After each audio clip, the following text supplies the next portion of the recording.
Yeah. John said, I think he's in the waiting room right now. So. Yeah. Oh, my bad, John. Sorry, bro. Didn't mean to and we got Matt. Matt number 2. There we go. Hey, how's it going? Matt number 2. What up? I love it. We got Matt number 2 here. I love it. This is perfect. First time in my life I've been number 1 at anything. Oh man, this is reminiscent of the first time, Matt number 1, Matt number 2. Except now we switched up the Matts this time, so we're gonna be confused now, right? So let me get that link for you real quick, and then we will be. Also, is there a like a meeting number or something that I can hook up my laptop, because I'm on my phone right now? So if you just use the same link on either your phone or on the laptop, it'll just allow you to jump right in. Okay. I turned off like the need to authenticate with a code or anything, so you should just be able to jump right in with the link. Gotcha. Yeah, Chad, do you care if we share the YouTube live with anybody? Oh, absolutely not. That's perfect. Yeah, my Discord. I just barely started the whole live streaming portion, so it's all new. I have like no followers or anything on there because it's all brand new. But all right, yeah, we'll try to build your follower base. Yeah. Hey, I love that. I love that. Guinea pigs. I'll share the link to some people. Yeah, dude. Brent, you want to push that to social? Yes. Yeah. Are you? Let me see here. That's the wrong one.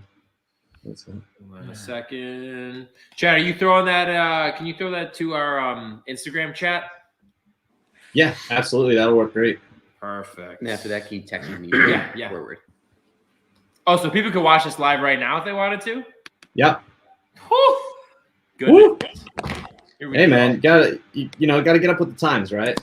I was behind for so long, I had to catch up. But now we're finally getting there. You know what I mean? Now we're here. Fuck yeah. Cool. That's gonna. All right. Perfect. So I'm gonna do that. I'm gonna take a picture of all of us like that, and then I'm gonna post the link once we get it. There's that link, baby. I sent it right there. We got it. We got it. Copy. Perfect. All right, everybody. Love it. Love to see it. Oh wait, it's Sasha. Matt. Matt's typing away. I can hear his keyboard. Pull this up on my laptop. Wait, ready? Smile, Sash.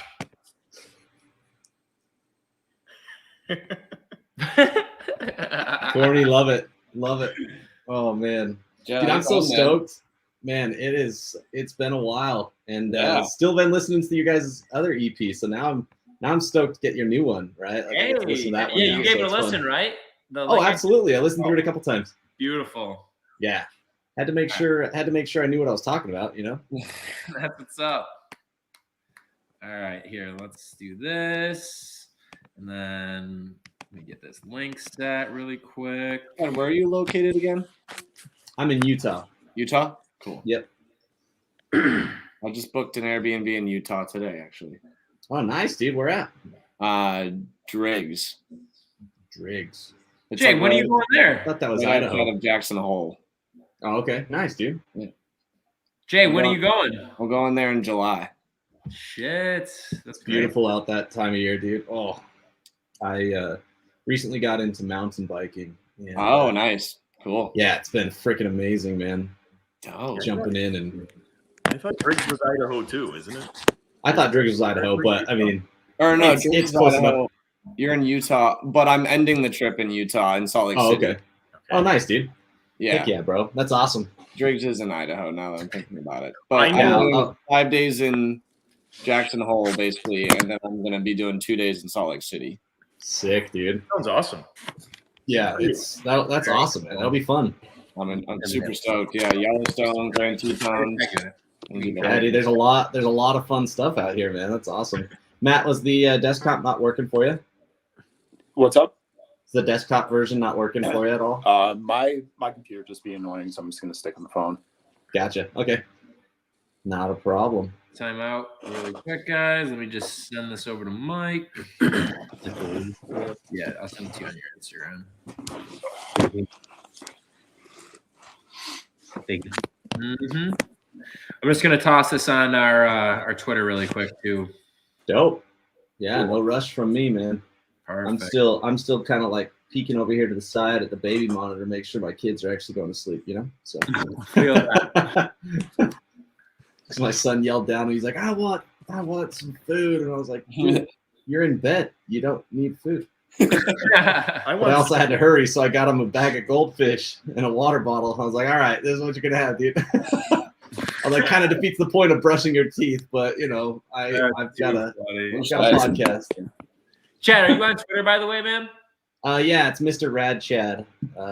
Rad. My handle is on the stream as well, but it's just MRRADCHAD. Yeah, the website is about 95% done for the podcast, which is pretty exciting. I've got like 6 or 7 merch designs that I've been toying around with, so things are starting to move. You know, it's just a little slow. You know, that's just life, right? That's life. It's the magic. Yeah, man. Thank you guys, man. I'm whenever you guys are ready, I'm ready to roll. So yeah, let me know. Yep, I just posted this on Twitter. So you, me, and Green, and if you guys could all share it, Sasha, share it to your Instagram story. Everybody share it to their Instagram story too, and then we could start after we all share it. Yeah, I'll put it on right now. Word.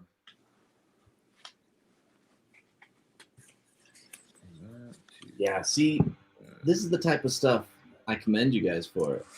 This is the reason I struggle, is all of the social media is so not natural for me.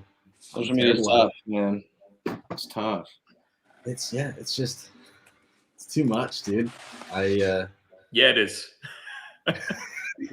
I'm glad that I'm not the only one who's like, you're not. I'm finally getting sick of it. I contemplate deleting stuff every day just because I hate seeing all the sad stuff that always creeps into my feed, even with mutes and blocks and all of that.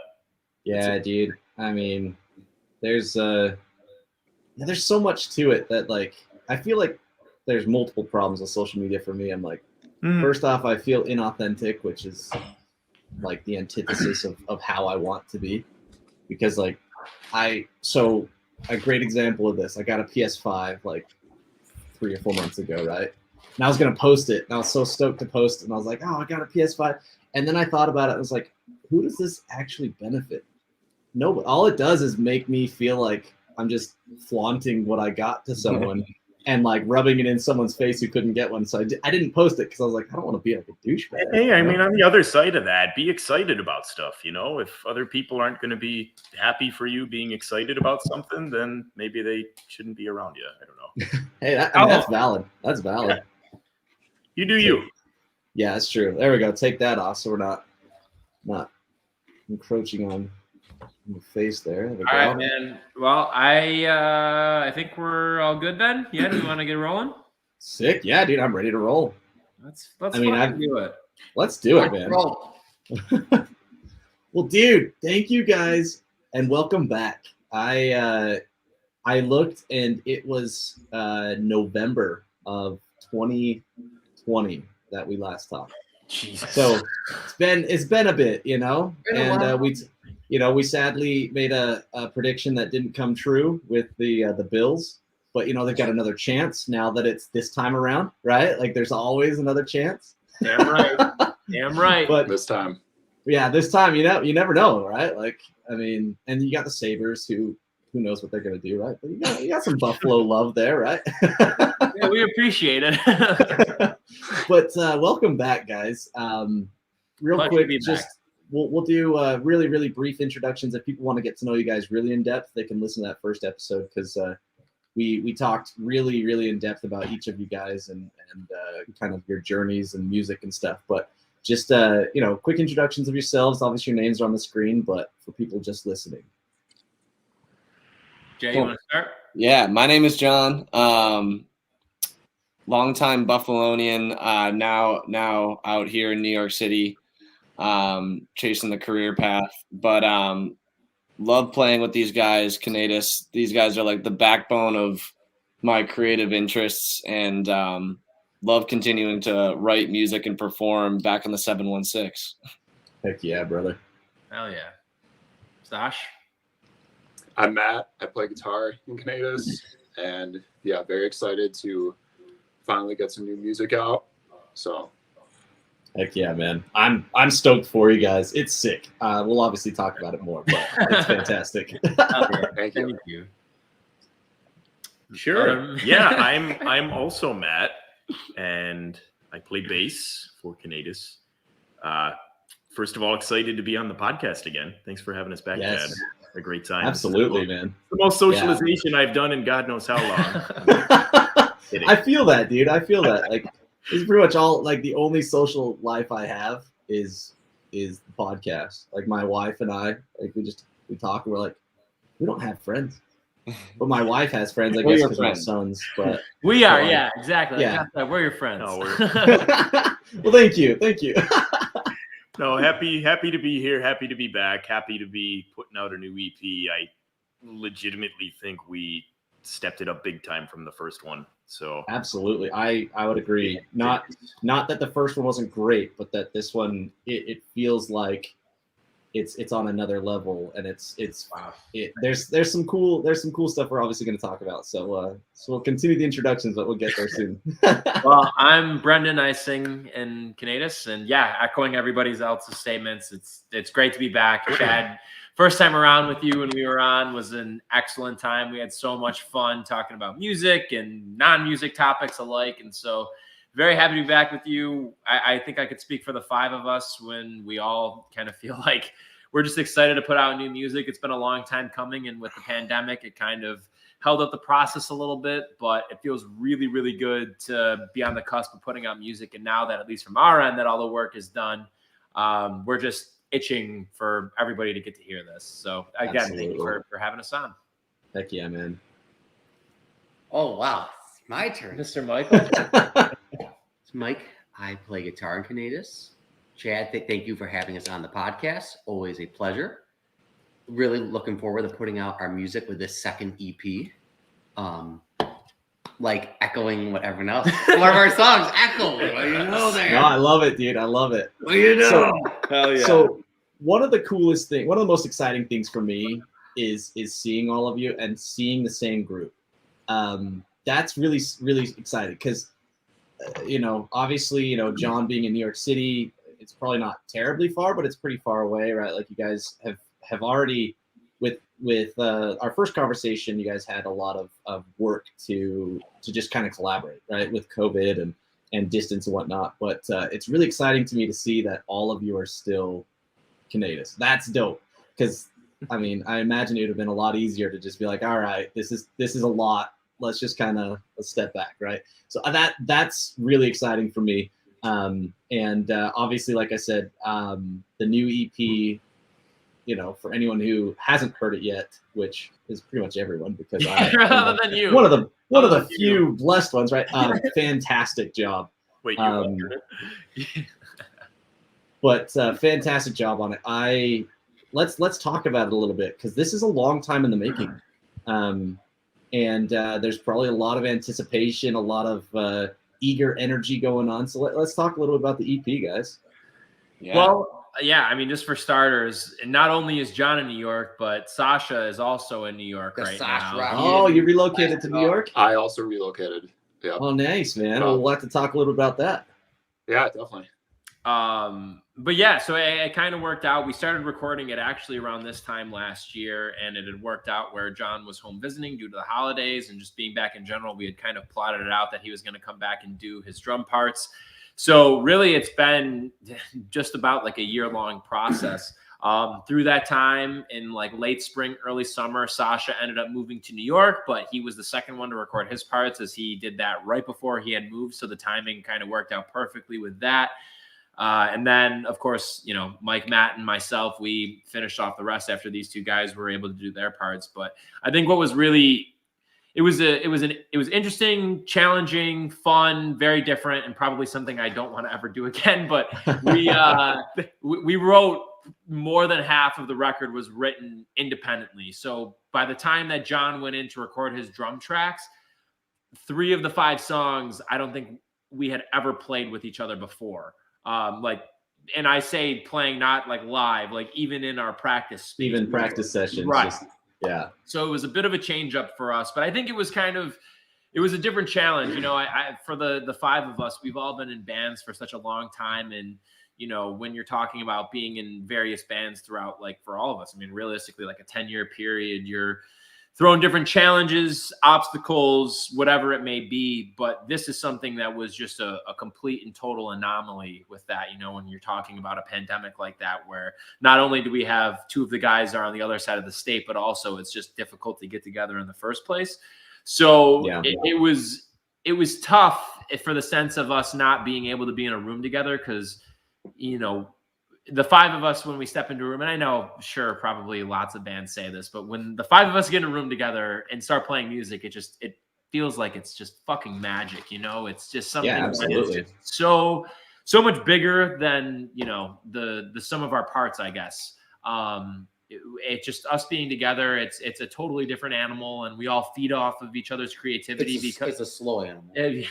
Well, because of the fact though that we all have such different tastes and everything. Like we feed off of that from each other, our different creative styles and energies, and we all love different music. And so it was definitely difficult not being able to have that component of it, but also I think on the inverse of that, it challenged us to really kind of channel a side of us that none of us have ever really had to channel before, which is working on something as a collective unit, but doing so independently.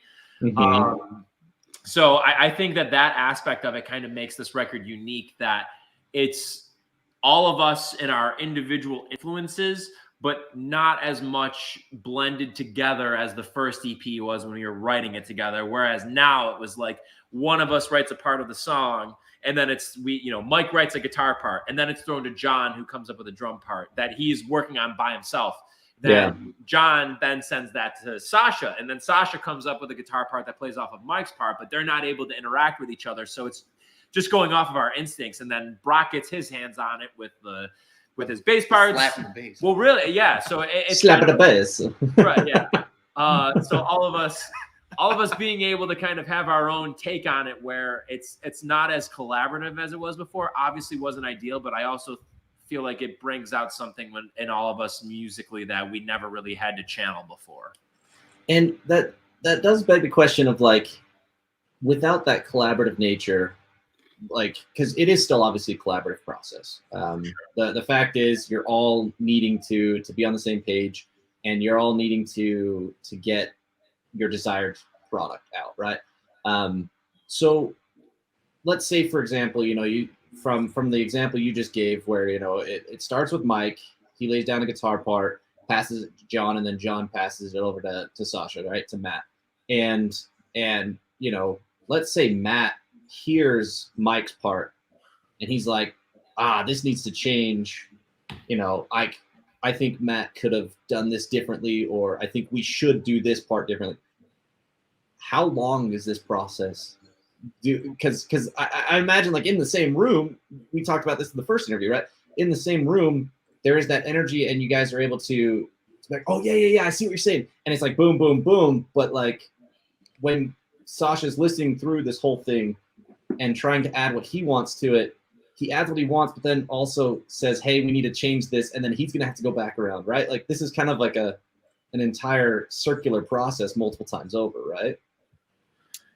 Yeah, definitely. I think what's been super helpful with the time between putting time together, our first record, and Chasing Moonlight, this second record, is that we've really dialed in on like a particular sound. If you listen to our first EP, I think it's pretty indicative of the fact that, like, we were a new band. We were putting out what we thought sounded good at the time, but there wasn't really a unified idea or sound in that way. And moving into the second record, I think we really leaned heavy into a direction, and that allowed for us to kind of synchronize in this virtual world a little bit better than we anticipated. So I think the ideas were a lot more cohesive, and even with second and third edits on our demos, it was easy to communicate the changes that had to happen, just out of the sheer fact that we've had more time under tension, and we have, learned what we like and what we don't like. And the communication has just become easy nowadays. Just with like getting over these challenges through the pandemic, and also just growing closer together and being open and honest with each other has been super helpful in getting the ideas across and really honing in on what our sound is becoming. Yeah. And I with that, I was just going to echo something really quickly too. Oh, go on. Absolutely. Yeah, just to kind of go off of what John was saying, I think the other component of that's pretty important is having that first record under our belt was pretty huge now, because we've all, like, through our various musical careers or however long we've been kind of doing this with the whole band thing, we have a lot of experience. We feel confident about each of our individual instruments and what we all bring to the band. And so, Chad, to your point where you're saying about lending input to like another part or something like that, I think that one of the things that I love most about this band is that we don't necessarily we have a very strong and mutual respect for one another and each other's parts and each other's ability to write. But because of that respect, if one of us says, well, what if we tweak this guitar part a little bit? Or what if we maybe change this vocal melody to like this run rather than what you had done before? None of us are looking at it in the way where we're letting our pride get in the way and be like, well, no, I don't know about that. We fully hear each other out. And I think that that's something that just in talking with the five of us and just talking about our prior band experiences, that's something that we've all run into where it's like, well, no, I wrote this guitar part or this bass part, so this is the way it should be. Whereas with this, it's like if one of us is like, well, what if you maybe did this a little bit differently? We don't go on the defensive. It's like, okay, well, then let's hear that out and hear how it sounds. If we like it, then let's roll with it. But if not, then we'll keep it the way it is. So I think just having that flexibility in terms of how we write and communicate with each other. And I think all of it just kind of comes back to trust. And I think that having the first EP under our belt, and because of the fact that we all believed in it so much, it led to a greater trust between all of us as band members and friends too. Absolutely. And I that makes a lot of sense. And I am curious with, all of the collaboration. When did you guys start writing this EP? When did that process? Because I believe, I'm fairly certain that last time we spoke, you guys were already working on this, right? Yeah. We go ahead, Sasha. Yeah, we had played one of the songs off the EP, Falling Through. I think it was our release show. It was our release show. Because we played that back in October, so we had that song. It was definitely different than what it is now and what it is on the EP by a lot, but we did play that in October, and then we played Reconsider, another song in the EP. At a show we did in February, so kind of right after we released the first EP, but the other three came after that. So okay. I want to say too, we did Fallen Through at the Fernway Halloween show, right? Yeah. That was the opening. I could have sworn we opened with that. So we've had that for a little bit. That song's been around for a while, and it's changed so much though. It really has. The core of it's still there, but the finished product of what it became on this record that we have coming, it's I never thought it would become what it has, and I mean that in the best way possible. Originally, it's like, oh, this song sounds awesome. It's got really cool, kind of back and forth guitar parts, and then once we got into the studio, when we all started working our magic and putting our twist on it, this guy's smirking over here. But the whole time we just kept adding, and it's a testament to our engineer too, RJ. Yeah, RJ But DeMarco. we just kept adding more and more layers, and each time it was just a slight little, ooh, what if we added this? And every little additional thing we added ended up actually being, I guess, excellent for. I don't mean that to sound too full of ourselves. No, I get what you're saying. I think every additional part, after being able to work through it and get it down on paper, it really came together a lot farther. And to me, it could have been an opener, it could have been a closer. It ended up being, in my opinion, one of the stronger tracks on the record. And originally, personally, I didn't think it was going to. If it was the original idea that song started off with, I didn't expect it to become as strong as it had become. Yeah. And how long was that, like, because this is something I've always been interested with, right? Like, I think of bands who've been around a long time. They're writing these songs. They finally put out that product, right? They put out the song that they've decided on, right? Say, for example, you guys put out Falling Through, As It Was. And over time, your chemistry changes, your ability to write better music improves, like your collaboration improves. Everything is improving. So now you come back to it. Do you like, is it what is it that really changes in it? Because I'm imagining what can change or what would change, but it's hard for me to really say, well, yeah, that obviously, this would make sense to change or this, because there's so many things, so many different ways that a song can change. So Yeah. when you guys say it's so different from what it used to be, what were some of the things that, like, obviously you said you added a lot of layers to it, like maybe expound on that and kind of explain a little bit more about how it evolved and why it evolved necessarily, because that's interesting to me. I have an answer. Jay, did you want to go first? Sure. Yeah. I think we all probably have the same answer to this, but I think like most good things in this world, it ages like fine wine, and it's hard.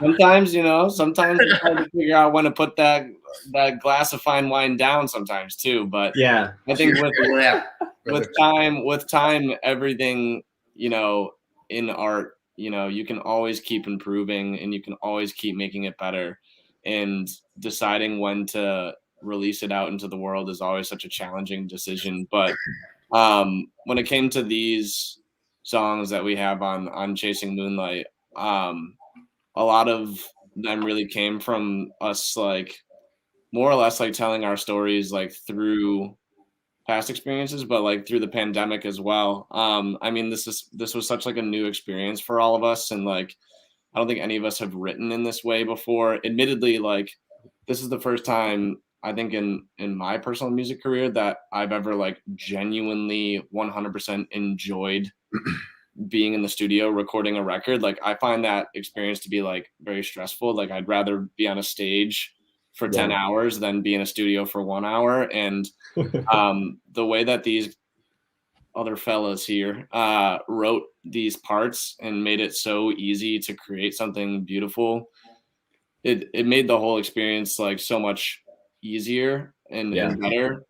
But with your question here and the point, I think, over time, the ways in which we were able to like change, say, a song like Falling Through or any song that we have on this record is that like it's just revisiting the moments where we genuinely want to feel something ourselves, and we obviously want to project that onto our audience as well. So if a particular song feels flat, or if a particular song isn't really embodying like the motion of that song, what it's supposed to be at least, then there's still room for us to work on it. And it's not like I think in this band it's a fun thing because we don't just have like 5 songs that we just work on and say, okay, like these are the 5 songs that we're going to put out in a record a year and a half from now. Like we kind of have like a catalog of ideas that some can use 2 more years of work, some can use another week of work, and at the end of the day it comes down to keeping our audience engaged and throwing stuff out there that really genuinely means something to us. So I think the year gap between or is it 2-year gap between our 2 records here, it's a year, allowed us to grow these songs to a point where we genuinely feel proud about them, and that we genuinely feel like we put the messages that we wanted to into them. Yeah. And I think just to kind of follow up on John's comments too, the one thing that I think really jumps out to me that I think is why we work so well with each other is because we all are so different. I think that, kind of going back to my comments about just like generally trusting each other before, I think more than that, it's that we push each other in a way. Everybody has their own style. Like Mike and Matt are 2 of the best guitarists I have ever seen play. 2 of my favorite guitar. Like even before being in a band with them, it was like the first time I saw them play. Both of them both Thank Sasha and Mike. I knew the first time I saw them on stage, I was like, I need to be in a band with these two dudes. The first time I Absolutely. saw, Fuse with me, well, right? right, yeah, and then with just a little bit. well, with Greenan and Brock, Greenan and Brock were in a band together when I saw them for the first time when I ended up meeting them. And it was the same thing where it's just like you look at these guys and you're like, I really want to play music with them. And so having that, I guess, admiration for each other that then blossoms into a friendship, that blossoms into, honestly, not to sound corny, but like a brotherhood between the five of us. The guys being dudes I over feel here. I feel as though because of that bond that we all have with each other, that's not even on a music level, but it's on just like a deeply personal friendship level, because of the fact that we admire each other all so much as musicians, coupling with our personal relationship, it allows us all to feel like we're being pushed by each other a bit. Yeah. And at least from my perspective, I mean, I have it easy. Like, I am in a band with four of my not even because these guys are four of my fucking best friends in the entire planet. Like, I am in a band with four of my most favorite musicians on earth, of people who I have seen play music before, where it doesn't happen often where you see somebody who you just are watching and you're like, I need to collaborate with them, or I want to be friends with them. But with all four of these dudes, I have that moment of like realization where it's like, wow, and then you put us all together and it just clicks and it works in that way. When you have that kind of bond with each other, it allows you to push each other as musicians. And so, like, I look at how amazing and innovative and creative John is at the drums, and how Mike is able to write these just crazy intricate guitar parts. And Sasha, from his perspective, writes, I always use it as like gritty, is the way that he just plays guitar, where it just is so in your face and it's like it punches you in the jaw. And then you have Brock, whose bass parts are just so driving, not even, no, but like really, like they're so driving, and it's like, it's the backbone of the band in a way. So it's like, for me, when I'm writing lyrics and coming up with vocal parts, and when we're all telling each other, well, maybe you tweak this bass part or this guitar part, it's not from a perspective. I mean, to a sense, it's like us all being like, well, we want to put our own twist on it, or if we feel like this will make it better. But I think more than that, it's we push each other because we all respect each other as musicians and as friends so much that, like, we want each other to have that moment of like self-actualization where it's like, well, no, this is our peak. Like, this is the best thing we can do. And I think just having the bond that the five of us have really allows us to kind of hit that point. And I think that this record, even though it's only our second one, is kind of the culmination of all of that to this point. And I know we've only put out one song from it, but like, it makes me indescribably excited for what our next one is going to look like because of the progress that we've made this far to date. Absolutely. And I like that, because obviously that that respect for one another is key to being able to collaborate. Because obviously, if you don't have confidence that someone's going to put out a part that you're confident in as well, like if you don't have that confidence in all of your abilities, you can't build on it. But I am curious, because obviously, one of the things that that John mentioned, obviously, is the aging of like fine wine, right? Yeah. But at what point is it all right? This wine has aged to the point where it's time to uncork it, right? Because I don't know how wine works. I don't make it, but I imagine there's a point at which, all right, this wine is now going rancid, right? It's like we've done too much. We've taken too much time, and you've missed your opportunity. So like with you guys, and even what you said, John, sometimes we see a song that needs 2 years more work. Sometimes we see it's a week. How do you guys know when a song is actually like at that pinnacle? Like what you were talking about, Brandon. Brock's ready to go. Yeah, I guess I keep wanting to point back to Falling Through as an example. And one of the ways we kind of took that song, and I guess it goes back a long time, when we were playing it live, I guess we'll focus on me and Brendan specifically here. We never really had a real like, hey man, these are the harmonies we should do for this song. You want to do that with the vocals? And we would always just kind of be like, oh yeah, next week, let's work out harmony parts. Let's work out vocal parts for you and whatever. And, I would just kind of sing whatever live that I thought sounded fine, and it worked from, well, at least I thought it worked. It could have been. No, it did. I can't be sure, but yeah, it could have been awful. People really did take to it quickly. But okay. with the aging of the song thing, again, how we pointed back to how that song originally became a thing in 2019, and we were working on it that long ago. We finally got it into the studio, and we got hit with actual. It's actual exam day. You need to establish an actual harmony for this part. And, we hit the point of, we figured it out. We figured out exactly where it wanted to be. And it clicked at that point. And we were finally able to establish, okay, here's the main vocal line. We're going to do harmonies here. They're going to sound like this. And we took that harmony and we're like, wait a minute. Excuse me. Yeah, and this, I guess, is still. Yeah. Well, sorry. No, you're good, dude. You're good. I know I'm good. I'm laughing at these. Let her roll. Let her roll. So we finally get a harmony tracked, and again, thanks to having a great engineer who can hear these things. And sorry, this is why you don't. We're looking at the comments. This is why you don't read the comments. But anyway, yeah. We get working with our engineer, we get that harmony down, and between Brendan, him, and myself, there's a sound we can hear of what if we add this third layer of harmony, and that could be like you pointed out at that point. Yes, maybe the wine could become rancid and we let it sit too much, but in this case, I think like me.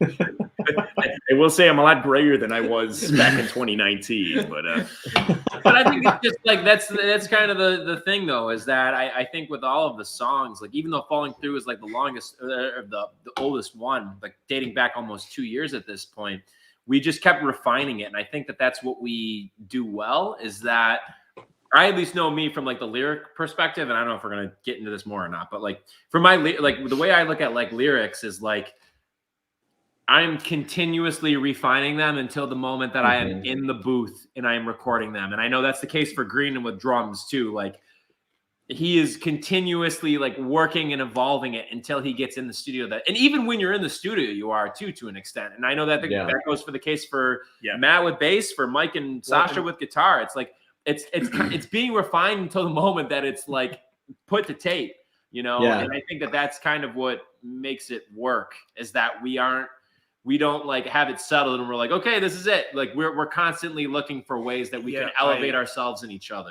I don't totally want to say we're like flying by the seats of our pants by any means. Like there's definitely a plan to the chaos. Like it's there. Like we have. Oh yeah, absolutely. We know the direction we want to get to, and I'll stop harping on Falling Through in a bit. But like Brendan was saying, even as we're in the booth, the whole the outro to that song now, that I guess like angry, punchy, shouting, I don't know if I want to call it a chorus or whatever, but that outro, that outro vocal, we didn't have that for the longest time, and Brendan finally got in the booth, and we ended up, something is missing with this song. And I will say that credit for the outro of that, and this is so funny, like talking about this when no one's here, but like I give full credit to that to John, because he was the one that from the start was like saying that we needed to fill out the outro with like some sort of a vocal part. And I had been working on stuff, but like it literally came down to like we were in the studio when I was doing some vocal overdubs after I did my initial vocal parts, and that was the last thing that we had to do for Falling Through. And I remember John and I talking about it for like, he had a kind of an idea for it, and him and I had a couple of vague conversations on just how we would approach it. And I literally was sitting in the vocal booth in probably less than 5 minutes. I was like, okay, I'm going to just try and rip some lyrics and write some parts. And I had a note in my phone that I typed lyrics up within 5 minutes, basing off of kind of like the ideas that John and I were bouncing off of each other, but mainly was like pushed by John. And it ended up that what you hear on the record for like the outro part for like my vocals, I wrote in like 2 minutes before getting into the studio. So that's kind of that to further emphasize that point of refinement.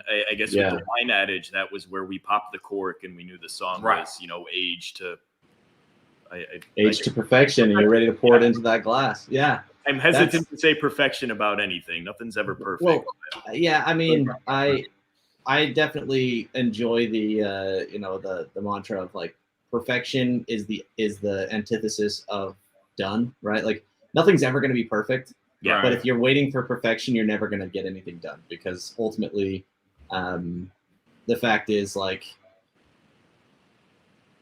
you have to get it out there. There's a point at which, like, you can't get everything you want, and sometimes that's limitations of ability, or sometimes just technology limitations. There's limitations all around us, but it's like the fact is, like, when you hit that point where it's not just good enough, it's actually great, but not perfect. Like that's where it's ready to roll, and that's exciting. That's super awesome. I apologize. Will you guys give me just 1 minute? My son is yelling at me. I'm so sorry. I'll be right back. You guys Get the fuck out of my way. Get out of my way. Mike's gonna host while you're on. Stand by, everybody listening. All right, so we finally got rid of them. This is still live, so Time for the real show. Yeah, let's keep it. We're not getting anyone canceled here. Welcome to the Two Matts and a John show, baby. MMJ.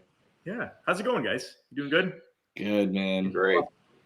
Tired, but good. I hear that. Hey, thanks for calling New Year's Eve. I sincerely appreciate that. It was awesome to hear from you guys. Yeah, it was good to talk to you.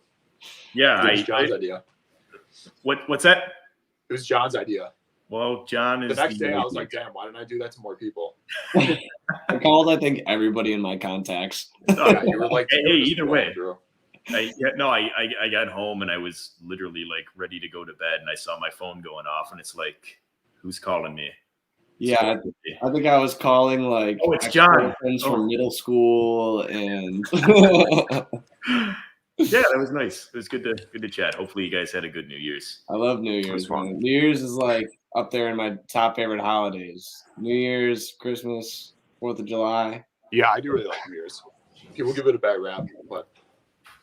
Well, I was gonna say too, New York New Year's has got to be in a normal. There he is. He's back in a normal non-COVID year. That's got to be. And I mean, Times Square aside, nobody wants to go wear adult diapers. And New Year's 2020, we did it. It is though. People wear diapers to go to Times Square for New Year's because of security-related stuff. Wait, were we talking about this recently, or was I talking about this with somebody else probably? Recently? But yeah, you have, if you're gonna go to Times Square New Year's, and Ray can confirm this if he's still listening too, you legitimately have to you check in. And people wear diapers. There's no porta-johns, and security doesn't let you leave because it's a Chad. You should not have left. Oh, dude! I mean, I kept the whole thing recording, so I get to hear it all back. Oh, this is great. You're gonna love it. Yeah, this is what the listeners want to hear. The fans, absolutely. Whatever they heard, I know they wanted to hear it. Brendan knows he's a podcast guy. I used to do it. The candid, random stuff is what gets the attention. That's what gets. Oh, dude, That's why I always, like, even before we started, officially started the podcast, I had it recording because I'm like, who knows what gets said, right? Whew, gotta catch my breath. I'm on the 3rd floor. He's in the basement. I had to run up and down the stairs there. Oh, man.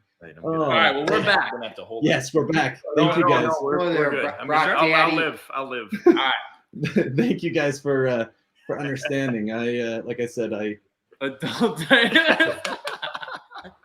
shout out to the comment section. Adult diapers. See, adult diapers. I definitely missed something here.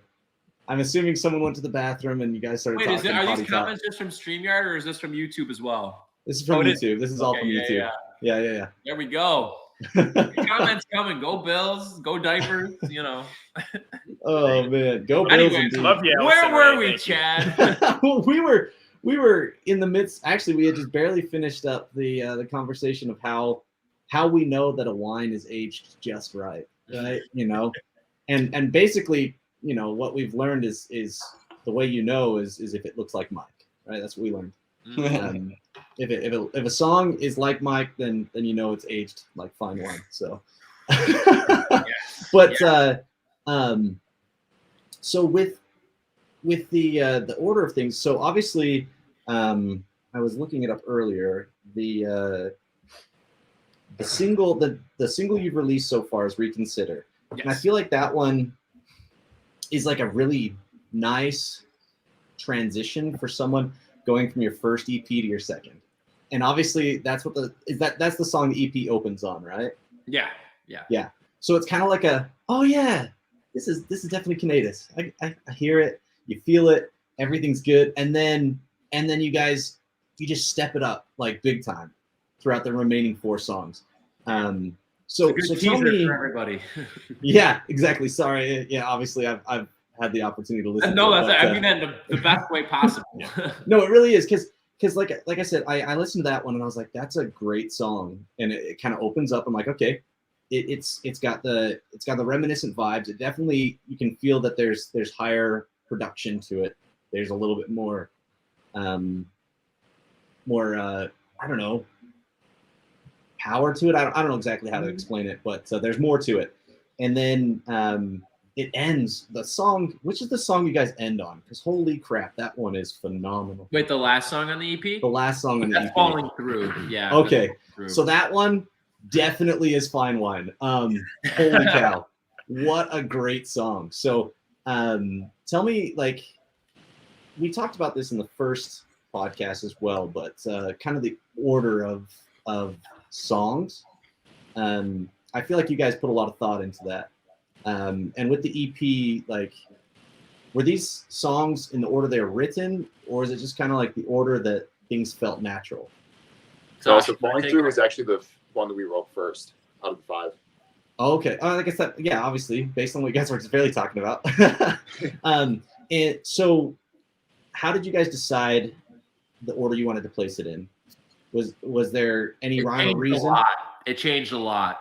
Okay. I could say that, and I mean, any of the guys can kind of jump in after, but I'll just say, like, we had changed the order probably, like, I think on it, we felt very confident about our original order that ended up not being what it was on the EP. Okay. We kind of felt like we knew what we wanted to do, but then once you go in and you kind of hear the finished product of the songs, it changes your perspective, I guess, a little bit. Yeah. And I think now how it ended up, the flow of the songs definitely is much better than I think what our original plan was. But like you had said, I know we had talked about this last time. I just think for the 5 of us all being, like, aside from just musicians, we are all just like music, just like students in a way, where we like absorb like a sponge, like all of the artists that we like. And I think a huge part of what makes a record great is just the order in which the songs flow into each other and kind of tells the story a little bit. And I think that played a big part, maybe subconsciously, in just the eventual order of the songs, just both musically and lyrically, how each song kind of flowed into each other and kind of tells the story of this EP. So yeah, I would say it took some time, but I think the fact that all 5 of us are in our own individual ways perfectionists, we had a lot of discussion about what the order should be, and I think what we ended up finalizing on is pretty much like the optimal order, where it allows for both a solid flow from song to song between the 5 of them, but also a good lyrical progression where you're kind of developing as the EP goes on. You're like, it grows a little bit with you in a way, I guess. Yeah. Makes sense. I don't know if one of you guys. No, that's what I, because like what it was for me was, I think that's a great way of saying is it grows with you, because like as I listened through it, it got to Falling Through, and I was like, this is the song that then transitions into the next EP, right? Where it's like, it feels like, oh, this is the pinnacle, where now it's going to kind of it hits this climax and then has another story to tell. And I'm really excited for that next story, which this is such a problem I have, right? It's the really enjoying what's in this case not even out yet, right? And I'm already like super stoked about what's to come. This is a problem. It's a problem, but it's really, like I said, really well done. And with regards to like writing and that whole collaboration process was a lot different on this EP than on the first. But with regards to like the recording process and going into the studio, it's pretty telling what John said, you know, that it was actually an enjoyable process this time, getting into the studio and recording with you guys. But what was different this time in the studio and recording than the first time? What were like some of the main differences? Would you like to take this one, Michael? What was the question again, sir? He's cracking open a beer, dude. He can't listen right now, you know? I would say because we were all doing it at different times, because John had to come home and he had to do it. So John went in first, laid down the drum tracks. That was like, I think he went in the day after Christmas last year. But I'd say because it was a lockdown, and so like we weren't even practicing together at the time. Like we didn't even practice until recently, which was very fun. But because we all had to like split up and we couldn't have a whole group of people in the studio at once, it was kind of more like one-on-one with RJ, our producer. So I'd say like it was more of an intimate sort of thing like that. And there was like, even though like we obviously, we all like had so much contribution from the five of us, like every single day when we were writing these songs, because we like communicate frequently, like everyone's mentioned already. But like, so it's not like, so that was already present, but then going into the studio and just working one-on-one with RJ was really good to just kind of just focus on your parts and not like have other distractions, and kind of just hone in on that and kind of develop it. So I'd say like that was the biggest difference for me. Yeah. And you guys obviously, like when we last talked, you guys obviously had talked about needing to lay down more scratch tracks and kind of trying to have like these demos pretty well built out, because of the way that you guys have to collaborate. You had to have these things pretty well planned out and built out, and obviously, you know, passing around the parts to one another. There's a lot there. Did that, like when you got into the studio and it actually were recording the official version, what kind of difference did that make, having those parts so well hashed out? I think John. Oh, I was laughing up at the same time as mine. I know you got. I was just laughing at the really hashed out and practiced and rehearsed part. I'm gonna give you a good little story, Chad. I'm excited. I love stories. So these talented guys that I am lucky enough to work with, worked months and months and months on creating like demo tracks and going back and forth with ideas and stuff like that. And the only track on the record that I had actually written presently with these guys was Falling Through. And at the time that we wrote it all together, it was really in its like baby steps. So to give you the full picture, we didn't have a single drum part in any of the demos before I showed up to the studio that day, nor did I have a drum kit in Buffalo that I could actually use. So in a typical, non-typical way, I had nothing planned when I showed up to the studio. I didn't have a drum set in Buffalo when I showed up to the studio. I managed to cop some drum shells off of a friend of mine, and then hopefully we're not going to get you in trouble for saying this, but I went in the Guitar Center and essentially purchased like 2.5K worth of cymbals, played them on the record, and then returned them an hour before I got on the flight to go back to New York. And when I walked in the studio too, and thank God we have RJ DeMarco on our side for this record too, I walked in and he said, "What's up, dude? It's been a while. We haven't recorded in a minute." And I was like, "Yeah, man." I was like, "Different scenario this time. We're going to record X amount of track. I only have one written, so the rest of them we'll just figure it out as we're going." And I came into the studio and essentially wrote and produced the parts all in 48 hours with the help of RJ, with the help of these guys. And it was the most enjoyable and comfortable studio experience I've ever had. So if I'm going off of my new learning lesson here, it's don't practice your parts, show up, make it all up on the spot. Well, maybe that's why. If I could, that was why it was enjoyable. Can I just add one quick thing too? Like, I will always and forever be the first one to brag about Greenan just being a drummer in general, but like, it is It's really remarkable seeing somebody with that level of creativity, with that level of innovation, with that level of just technical skill level, with your back against the wall, having to come up with these parts and just to, in such a flawless way, be able to do so. You know, I was recently back in November on Disney Plus, the Get Back series, which was about like the Beatles recording the Let It Be album, where they had 3 weeks to write an entire album from scratch, pretty much. And seeing how it came together so quickly and how you do that. And, you know, honestly, John's drumming is really reminiscent of that. Where Ringo Starr over here. No, I mean, Ringo is a ridiculously underrated drummer, but it's more the innovativeness, and not even with regard to drumming with the Beatles, where it's like, you know, Paul McCartney has a quote where it's like, the Beatles are at their best when their backs are against the wall and we're just forced to, you know, make art. And so, you know, when it comes to Greenan, I mean, I swear to God, like, I cannot even tell you the amount of times that I have just bragged about how amazing I feel this dude is as a drummer. And, you know, I think that this was just a prime example of, you know, when we're in the studio, like I was in there for one of the 2 days, I think 1.5 of the 2 days that John was in there.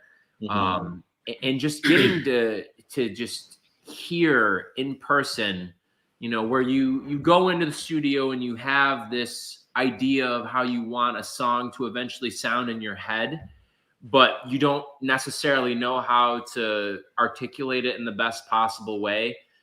I think maybe one of the best compliments that I could give John is that I felt that way going in with this record, where I knew the songs very well. I knew how we all kind of wanted them to sound, but we didn't have the sound quite yet. And John sat down at that drum kit and to a T played it through exactly how it was supposed to sound. And not that it was necessarily fit to a script or anything like that, but that's more a testament to him and his creativity. His again, the word I keep coming back to is just how innovative he is as a drummer. Yeah. That, you know, he knows instinctually, like the dude, like John just knows music and he knows our sound and knows the essence of Canetis so well that it's not even a matter of preparation going into it. It's 110% instinct. Yeah. And the fact is that musicians, not even just drummers, musicians in general, like if you are just going off of pure instinct and you're able to align what your instinct tells you with the way that something is supposed to sound, I mean, that is just like the sign of not a good musician, a legitimately great musician. And I will tell you right now, Chad, and whoever is listening to this, I will say until I go to my fucking grave that John Greenan is the best drummer that I have ever played with and that I have ever had the pleasure of even watching live. John, without John, just take it, man. Just take it, you know. All right, Brendan. Yeah, just send me that invoice for the good PR whenever. I love it. I truly mean I'll that. just fork up the cash up front. You know, I truly do. Appreciate that, bud. Nah, for real. Like, I'm not even like John. It is clear as the day that like John is one of my personal. I mean, as is the case with all these guys. Like, but John is one of my absolute fucking best friends in the entire world, and I don't say that from a subjective point of view. I say that very objectively. That John's drumming is, when you get down to it, it is the heart and soul of what makes Canetis special. And I, for the rest of my life, will firmly believe that. And Chad, I'll tell you right now, if you want me to get into the romantic, intimate details of what I love about the other 4 or the other 3 of these dudes, I gladly will. Do it. I gladly will. I mean, we could be here for hours. It sounds like we could just be. We definitely could. It's the truth. And just a love story. Well, no, and I can't say, but to kind of wrap up, like I can't say enough about, like, you know, I know I just gave a spiel about John there, but it's the same thing with Mike, Matt, and Matt. Like, you know, you're in the room with these guys and you're writing with them and you're collaborating with them. And, you know, with all of us having, you know, each individually about 10 years of experience with being in other bands under our belts, You know, you get a sense of different tastes, of different like band dynamics and everything from prior bands that you've been in. And I could say full well that in spite of any obstacles or challenges or disagreements that maybe we have to work through at different points with writing our musics, I mean, it just clicks with these guys. And just to go quickly, because I, you know, like virtually jerked Greenan off there. Like when you're talking about, I'm going to just go through real quick now because I did this and I have to do this really quick. When you talk about Brock, the thing that I love about Brock as a bass player that I think makes him so special is that with a lot of bass players, they will just play like very straightforward parts. But when it comes to Brock, he has this like this subtle intricacy to the way that he plays where maybe on the surface, the parts, like, I don't know how you would even describe it, but it's like when you listen to how his parts at playing bass sits in the mix, it literally pushes the song. Like our music and our songs would not be what they are if it weren't for this dude's bass parts and how that they just like fill out the spine of the music. And then when you talk about Mike, I've never met a more technically sound guitar player in my life. And the way that he's able to just like come up with just the most ridiculous runs and the catchiest licks. Thank you. Like it literally, it's just like you watch it and it's just, you got to pick your jaw up off the floor because you just see this dude playing. You're like, what the hell? And then you look at Sasha and like Sasha is somebody that like, you know, I know I said this with all of us, but Sasha is somebody that really stands out to me as a musician that like, when I saw Sasha play, as compared to like with seeing like Brock, Mike, and John, it's like for all of them, it's like their technical ability where you're like, wow, this is just like insane. But like with Sasha, I think the thing that really jumped out at me with like his guitar parts is the fact that like I don't think ever in my life have I ever collaborated with somebody who like musically I was so on the same plane with. And I could say without question, even just listening to like riffs that Sasha comes up with that don't end up on the EP or don't end up on the album. There has not been one thing that I have heard Matt Sasha play on guitar that I have not ever been like just completely blown away by because of how much him and I vibe musically. And I think that's what really makes our band so beautiful is the fact that like we all just have our own unique vantage points and our own unique styles. And then when you blend them all together, it's just this weird mishmash of different sounds and influences, but you put them all together and it's fucking magic. It is, at least to me, it feels that way. And I know I'm super biased and subjective in this. I think we're all a little biased, but it really, it makes sense. It's just these guys. I could not be luckier. I guess to sum this up, I could not be luckier that I get to write the vocal parts and the lyrics and collaborate and write the music parts with these four guys in particular. And I could go to my grave saying that there is not four other people that I would rather be fucking doing this with right here, right now. Yeah, Sorry. man. Yeah. To end my spiel there, I will now shut the fuck up for a while. Excuse me, everybody. I mean, you virtually reached your 10,000 steps there. You know what I'm saying? Like you're moving that wrist around a bit. I needed to. It's just how strongly I feel about this. You know, everybody. No, I love it, dude. No, I think it's fantastic. Yeah, it's just truly like just playing music with these guys, and not even playing music, just listening to what we do. It just brings this passion out of me, and it makes me feel like I'm like 14 again, learning how to play the guitar and trying to write music for the first time. You know, it brings it really though. I think that's these primal instincts. Well, I think that's a pretty important thing to have, right? Because like, how easy is it for anyone? Like, you find something you love. It's really easy to find something you love and burn it out, right? And overdo it. And I think it's really important to find those things and find those people and find those opportunities to keep things that you love fresh, right?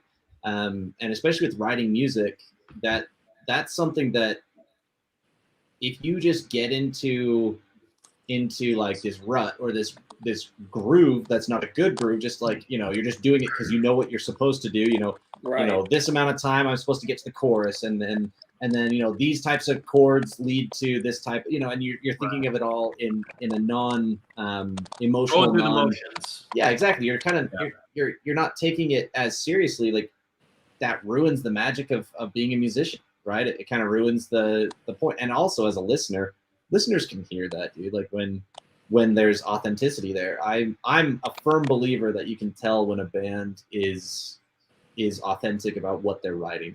And I obviously like that shines through with your guys' music. Is there's a passion for what you guys are writing. You guys love what you're writing, and John's cymbals that he spent so much money on sound great, right? Like they carry so strongly. Spend the money. I return those cymbals. You got that shit back. Yeah. I mean, you spent the money initially, right? Like there was at least a little bit of there's a little bit of like, I wonder if they'll take these. There was a risk involved on them. Yeah. John, I had no idea you did that. That's insane.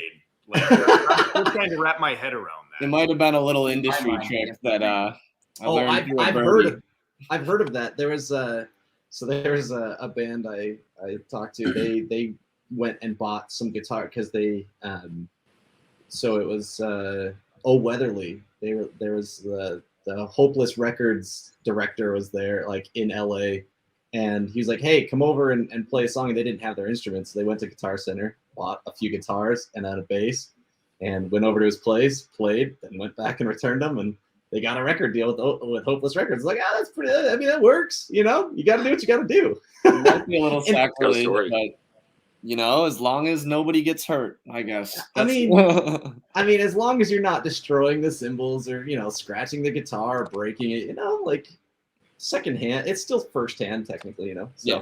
But speaking of which, you guys signed a record deal, right? You guys are on a label. That's a pretty huge deal. Being able to get all that extra support, being able to actually get that distribution, getting that help with all those different things. So tell me a little bit about that with the new deal you guys got. Yeah. Admirable Traits Records, a Buffalo-based label, ran by some really good fellows out there, Mike Moretti to name one of them. They have been around the Buffalo DIY scene for such a long time and have brought people from the ground up and have worked on some really good deals in sync and have pushed stuff out to college radio and have really brought a lot of exposure to some of our best friends that are also in the Buffalo market's music. And heck yeah, over time, just like playing around the 716, we've seen Mike Moretti around 1,000 times, and we were lucky enough for him to like take interest in our music and our brand per se, and he believes in taking us to a level that we would consider some of our highest goals. So we're really excited about it, and putting this record out on Admirable Traits Records, I think is just going to push us a little bit closer to that goal. Congrats, guys. That's so cool. Thanks, that's always really exciting, and it's really nice when you find someone who is genuinely like invested in the scene, right? Like invested in what you guys are doing, because obviously there are a lot of horror stories about record labels, but it sounds like these guys know what's up. If they're working with the DIY scene, that means that they've at least got some pretty good track record, right? Absolutely. Yeah. That's awesome. It's honestly cool too to just be able to say, "Hey, we're signed with a record label." Like, I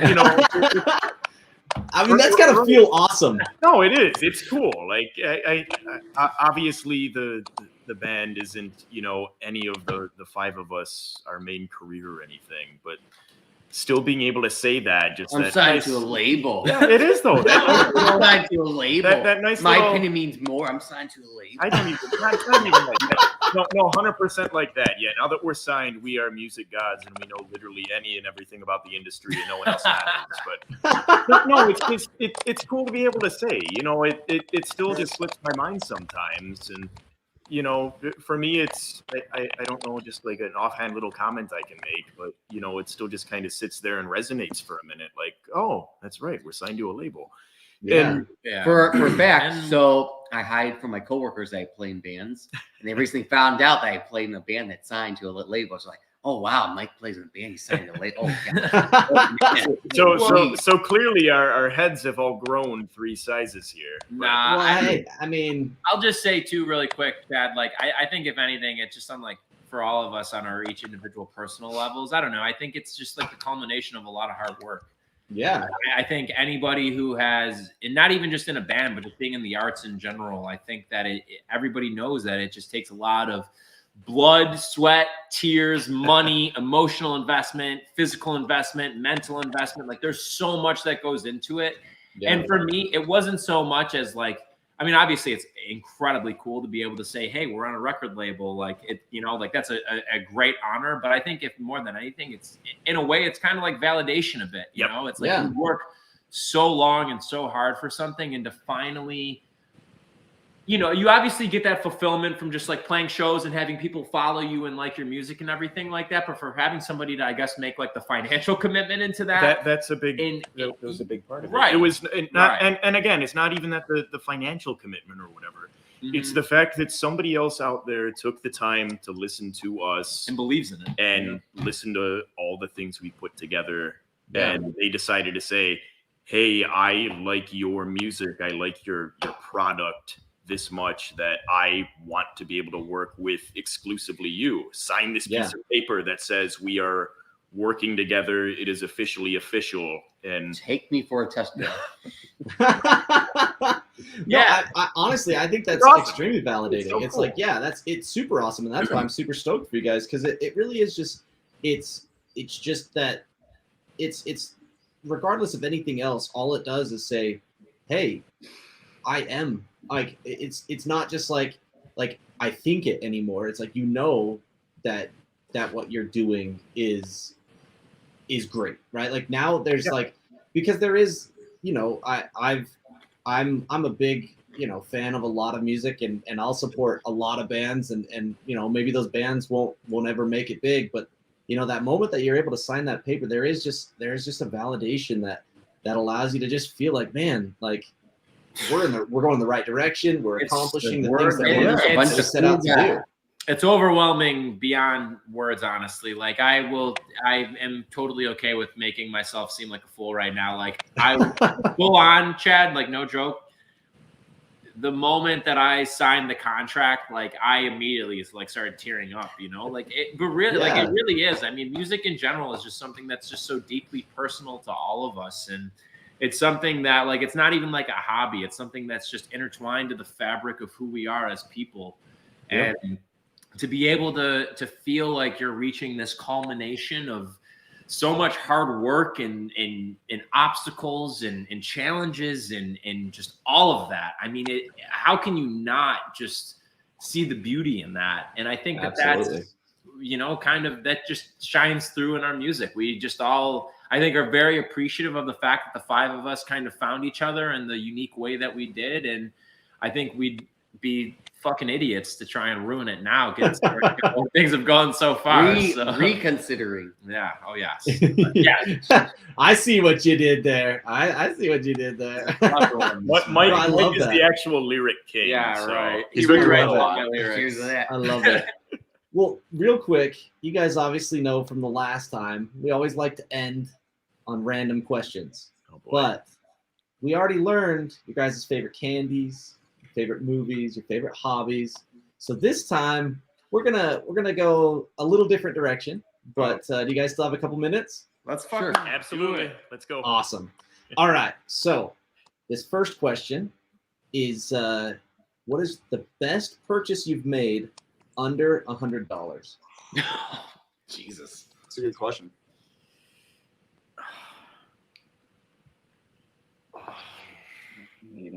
I'm trying to think of stuff I would have bought recently because this is just best purchase. I know it can be any time. Can I start off first? Yeah, let Mike go first. Yeah, Mike, you go for it. Me just being a gigging musician, I bought a dolly that was like $100. I guess that's still the $100 under. Yeah, no, you're right there. $99.99. $99.99. Easy. Drummers want to like use it. Everyone wants to use it. For me personally, that's been my money. Hey, I mean, it's kind of that same thing, right? It supported you in your passion and allowed you to do more, quicker, better. you know, stronger, faster. I have whatever straps for it and everything. Everyone. That's awesome, man. That's a good purchase. Do you still have it? Oh yeah, it's in my room upstairs. Heck yeah. Away. Brock will probably use it soon. Brendan might use We'll it see. soon for something. Who knows? Who knows? You know, maybe just go on a vacation and just. No, I legit almost bought my wife like a wagon for Christmas, which is like such a stupid gift, right? But she's like, I would have loved that because then I could have put the boys in it and rolled them around. And I was like, I should have gotten you a little wagon, but you know, Yeah, definitely get a wagon. You will. Dolly was a game changer. Lifetime of memories with kids with a wagon. My parents had a wagon growing up. It was the coolest thing. Oh, I mean, I guess I missed the. I got her an Apple Watch instead. You know, like. Good luck putting kids in the Apple Watch, I guess. I know, right? Yeah. You know, I messed up. You know, I'll tell my wife I'll return the Apple Watch and get the wagon. Oh my god! All right, who's up next? Do you have one next? I'm gonna go last. I have no fucking idea. I'm still thinking, and the issue right now with me is thanks to the pandemic, the last couple of years are all like literally the same thing. I know it's not for everyone else. I can't really think of pre 2020 at this point.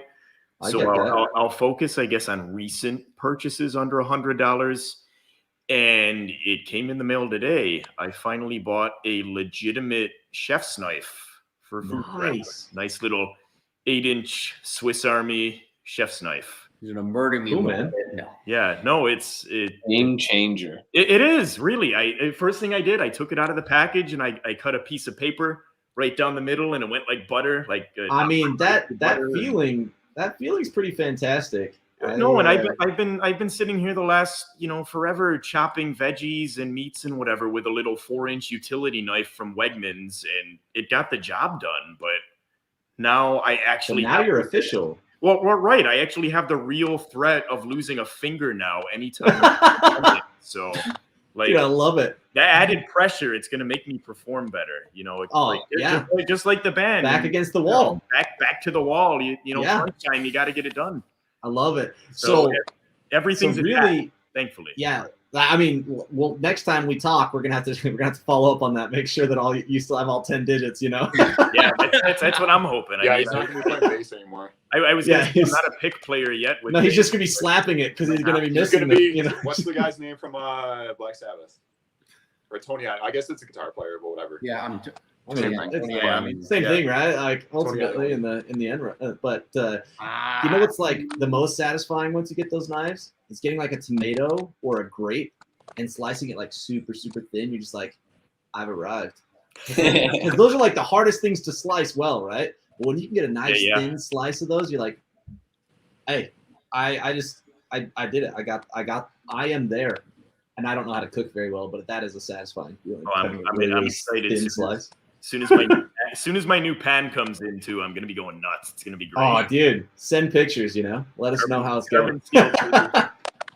I love it. All right, who's next? John or Sasha? Sash Rocket. Let's take it. Because it's right in front of me and it wasn't under 100, I would say these headphones here, Audio Technica.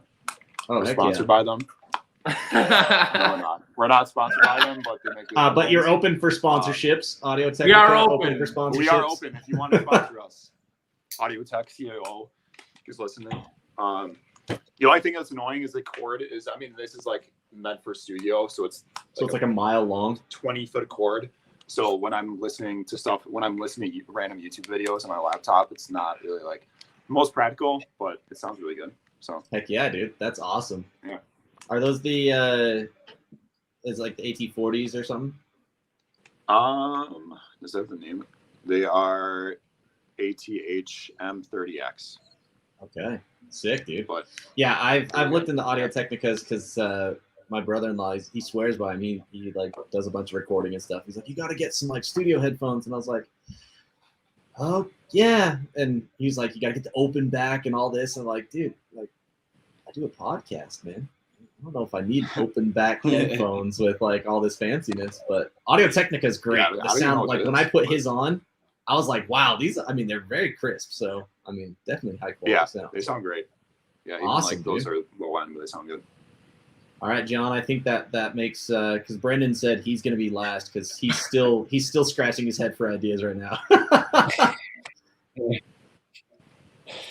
Cool. Well, I guess I'll be that cheese ball, and I'll talk about the fact that most of the shows that I went to in 2021 were like under $100, and it felt so good to be able to purchase tickets again and actually like attend live shows and meet new bands and see people face to face for under $100.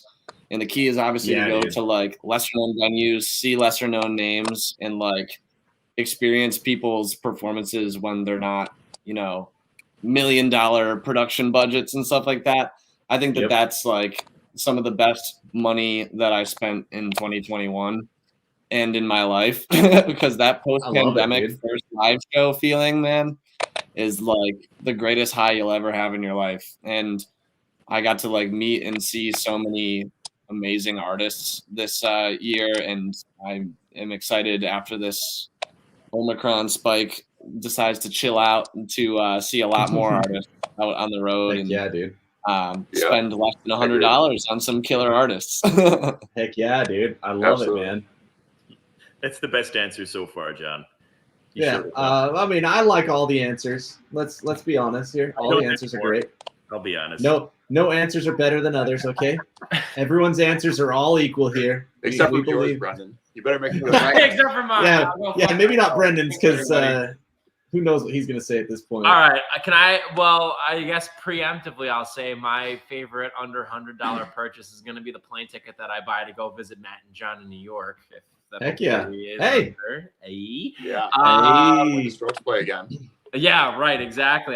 We gotta make that up still. But fuck, man. Under $100.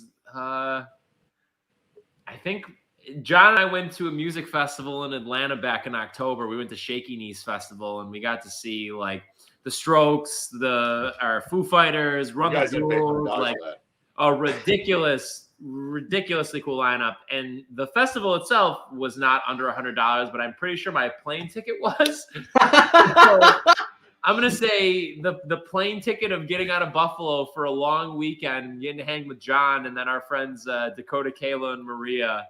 That was probably my favorite under $100 purchase because awesome, great getaway, great concert, great hangs, great friends.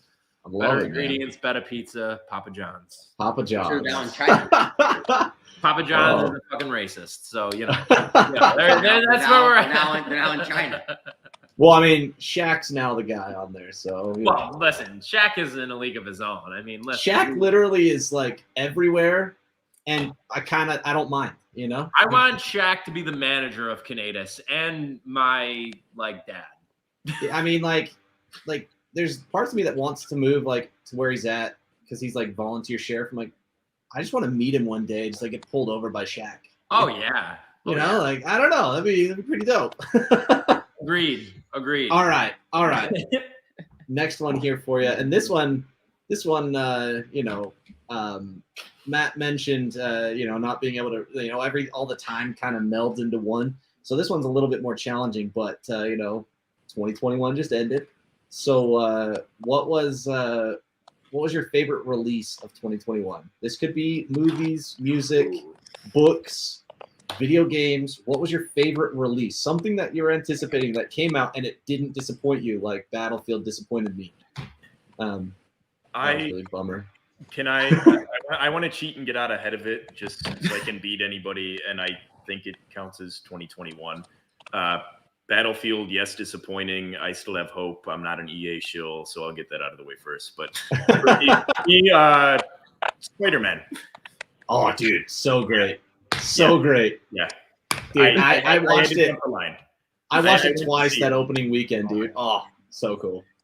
Yeah, another friend of mine who Alec from a band that John and I played in for years. He is Alec. a comic fanatic, and he has been my guy for everything and anything Marvel. He got me hooked on all the, the MCU and everything long time ago. And he's been with me for all the movies, and any questions I've had have been answered right away. But he's awesome. like, hey man, we're going to sit you down. We are going to force you to watch the Raimi trilogy. You're going to watch the Garfield movies just so, you have that knowledge going into the new Spider-Man. And I'm so happy I did, because I got so much closure. I'm gonna have to like take a few steps back in the recording and be like, hey, spoiler alert. Just FYI, just in case. All that stuff was leaked. Listen, if you haven't seen the movie by this point, come on. I mean, dude, it's not even been a full month yet, bro. That's true. That's true. I'm getting ahead of myself. My bad. So spoilers aside, watching all of the older the older movies of these Spiders men, if you will. Sorry, it's just it was awesome. It was so. Dude, I geeked out the whole time. Yes. I'm very happy I went to see it in a theater instead of waiting. Everybody in the theater was super chill. There was nobody in there. We went on like a Thursday afternoon or matinee, whatever, morning. Yeah. Empty theater. I felt comfortable. It was no stress whatsoever. It felt just good to go and see a Marvel movie on the big screen, and I never realized how much I missed it until I went and saw that. So yeah, it took until the end of 2021, but hands down favorite release, because that's the thing I remember most recently, and my brain is like a goldfish now. Dude, I get that. Wow. Oh man, the second time I was really glad that I had already seen it, because the second time I watched it, these little teenage high schoolers near me, I was just like, if you don't shut up, I'm gonna freaking slam your popcorn to the ground and kick you out of here. I was just so pissed off. They were so annoying, dude. Rock them up. That is The the worst. attitude right there. Dude, they were the worst, man. I was so upset. Oh, so annoying. Anyway, That's some respect. all right. Rock 'em up. That's some respect. That's how we know I we know. got old. Yeah. Yeah, exactly. It's like, respect the Spider-Man movie, man. Come on. Don't make me hit you with my walker. Dude, I feel that so often where I'm like, oh man, if I were to say this stuff on TikTok, all it would just be like the comments would be okay boomer, the entire comment section, you know what I mean? I'm like, dude, I'm so old. I mean, granted, like look at this shirt, right? This thing's amazing, but it's I love the it. original Teenage Mutant Ninja Turtles, right? Oh, The let's go. the old school cartoon. And I was like, man, and then like Sandlot and the hat, right? Like I was like, I'm all old school that way, but like I'm realizing how old I am when I try to explain stuff to my kids, and I'm like, dude, I'm just This old. is cool. That's You it. should like this. Yeah, and they're like, they like watch the cartoons and they're like, it's just like not fast paced. It is pretty slow paced compared to what we watch, like what they watch now. Anyway, it's Right. kind of sad at times. I'm like, come on, man, just enjoy it. Oh my god. All right, who's next? Time so I don't wait and I don't go last. Agree with Matt. I loved Spider-Man No Way Home. Brock and I both are huge Marvel nuts, and so we always are talking about that and Star Wars and shit. So yeah, that was up there. But music-wise, I had a bunch of albums that I really liked this year. Isaiah Rashad, who Sasha actually introduced me to, who has since become one of my absolute favorite rappers. He put out a new album in 2021, The House is Burning, which I think is one of the absolute, not even best rap albums, but just best albums in general. Nice. Tying in more with band stuff. Green and I, when we went to Shaky Knees Festival in Atlanta, saw an artist called Noga Erez, and she put out an album called Kids, which was like amazing, super good. Cool. Very, very, like, cannot express enough how much I really enjoyed that one. Hiatus Coyote is another really good band. If anybody's just into like real kind of like weird jazzy kind of like pop, funk, R&B infused rock music. They put out an album. I'm trying to wrap my head around what that sound is. Oh, dude. You kind of went through like 10 genres. Listen, Chad, if you've never... It's accurate, honestly. If you have never listened to Hiatus Coyote, listen to the song Molasses First. That's like their one like bigger song. But they put out a whole new album this year, and it is unbelievable. Highly, highly recommend for anybody looking for new music. Vince Staples put out a self-titled album, which was really good. Crumb put out a new album called Ice Melt, which I really enjoyed. Still Woozy, who used to be in the band Feed Me Jack, I'm pretty sure. Dude, He you're put out an like album. way over my head right now. My bad. Well, no, you're good. I yeah, love if it. you're- I love learning about new stuff, like new bands and stuff. This dude, Still Woozy, put out an album called If This Isn't Nice, I Don't Know What Is. That was one of my favorite albums of the year. Highly, highly recommend that one if you're into more like kind of vibey, lo-fi music. Okay. Yeah, I mean there was a lot of good music that came out last year. So I've talked enough for tonight, so I will stop myself there. Sasha or John, you guys want to go? All right, who's up next? All right, I was gonna say Nas's album, because Nas actually came out with 2 albums. King's Disease 2 came out of this. He actually came out with an album on Christmas Eve. I was walking around Christmas Eve here, and I saw that he put out something, and I was like, oh shit, he put out a single, and it turned out to be a whole album. That album is also really good. But I also remembered over the summer this guy named Yeek, who I really like. I think he's from New Jersey, but then he moved to LA, and he's based in LA now. But he put out an album called Valencia over the it was late spring, early summer. But because his sound is like phenomenal album, and just like every song is super catchy, and like harmonies and singing and all that.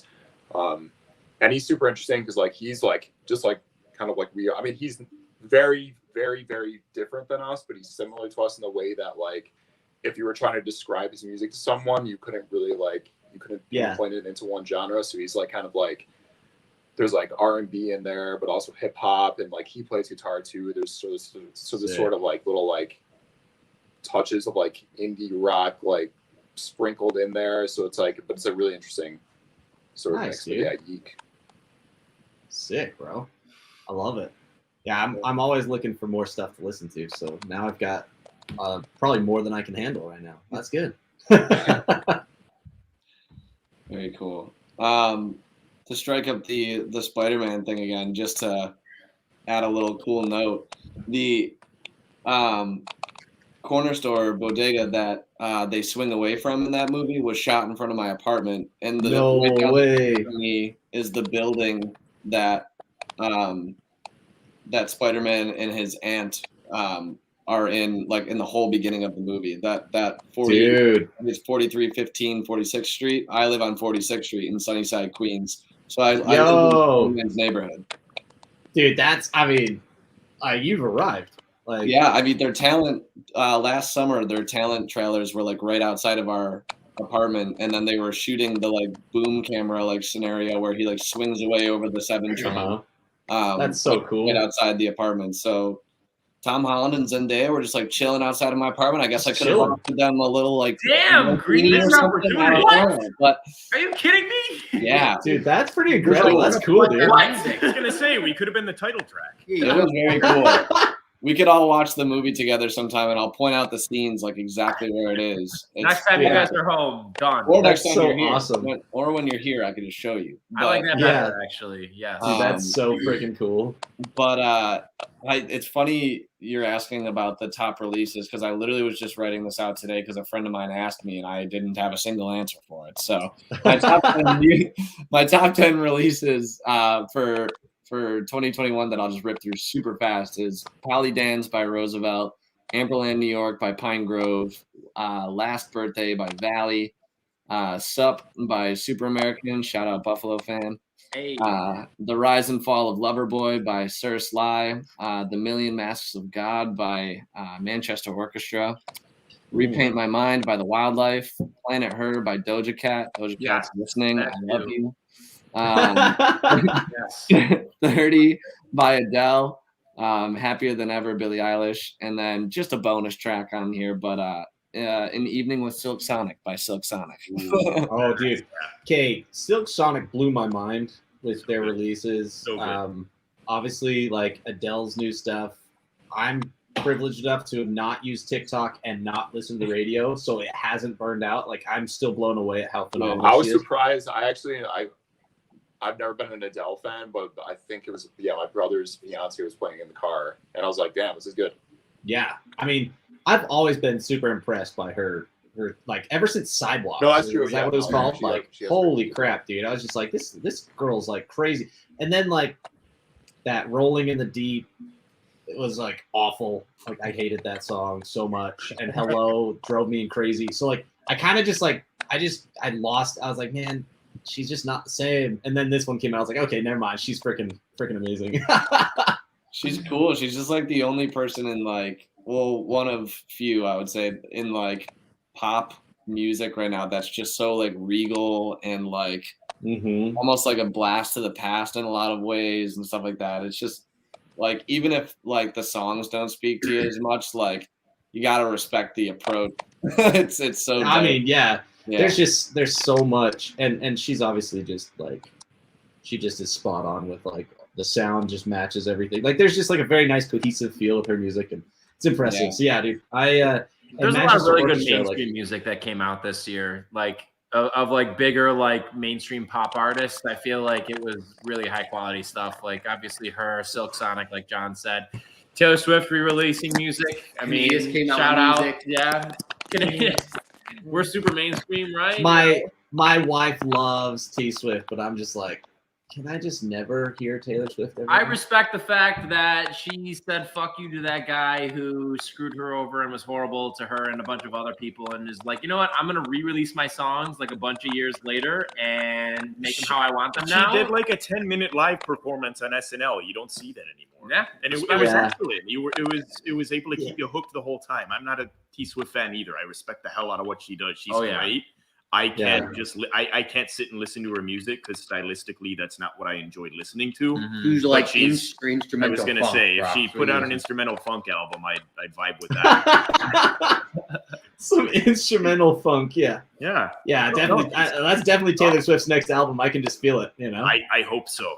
Well, I mean, you probably enjoyed Silk Sonic then. I mean, Silk Sonic was it's really good, real good. Not just because of the old school vibe, but the nice thing I've noticed with a lot of their stuff and a lot of the videos and whatever with it is you don't really see one of Anderson or Bruno hogging the spotlight from one another. Yeah.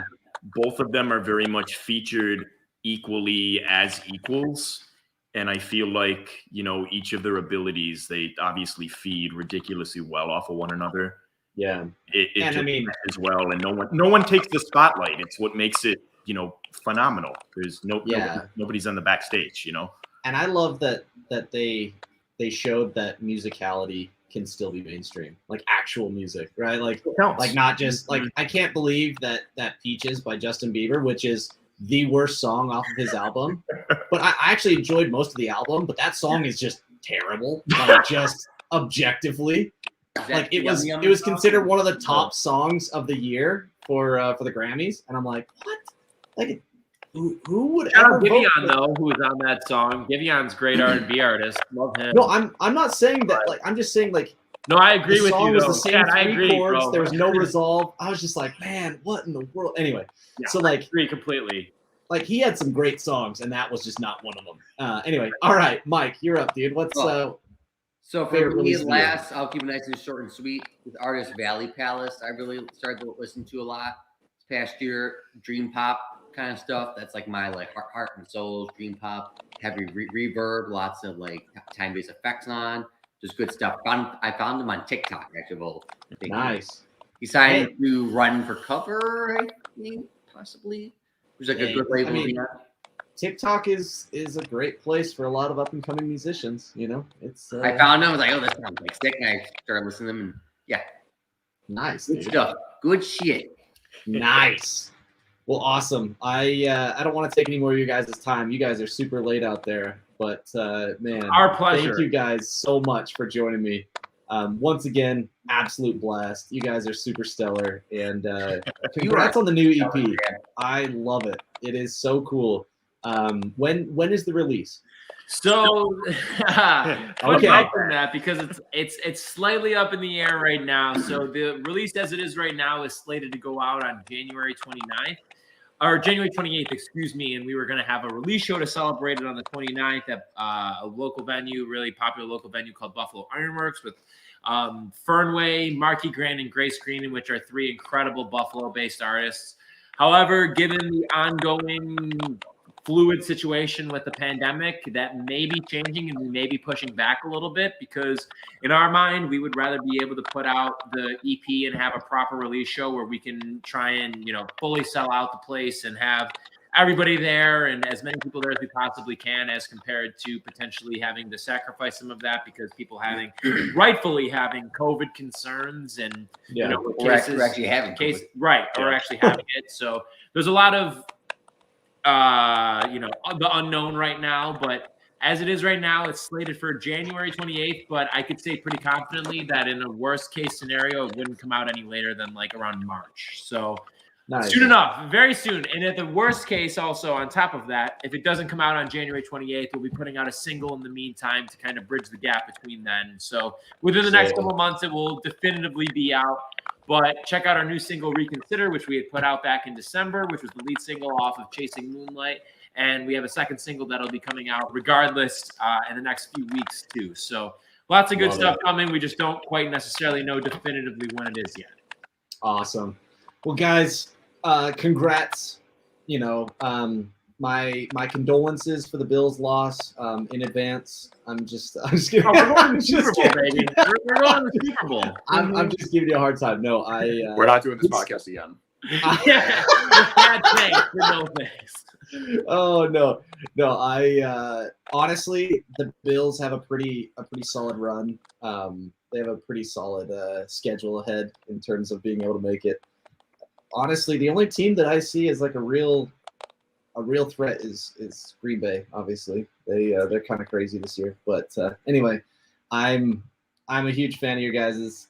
Thank you again for coming on the podcast, and looking forward to doing it again, because obviously, 2 times not enough. It's always 3 times a charm, right? We gotta keep it. We gotta run it back again. No, thank you for having us, Chad. Seriously, Thank you, Chad. You do such an incredible job of interviewing and putting out great questions and allowing the conversation to flow in a really fun and interesting direction. So thank you for being such a great host. And we can't recommend anybody, whether it's people who are fans of music or fellow artists, to tune in or be a part of the Beyond Rad podcast. So thanks you for having us. We seriously appreciate it more than we can tell you. Oh, thanks, man. Well, now that you've virtually jerked off everyone, I think it's time to go. I had to jerk you off at the end, too, I love it. Awesome, guys. Have a great evening. Thanks, brother. Have a good night, man. Thank you, everybody, for listening. Thank you.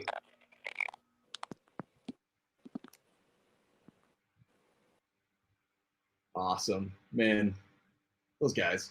That was awesome. Really fun interview. And this one will go live right around the time of the EP release. Whether it's the EP release or the release of the single, it'll go live right around that time. So keep your eyes peeled for it. Thank you for tuning in for the live stream. And until next time, deuces.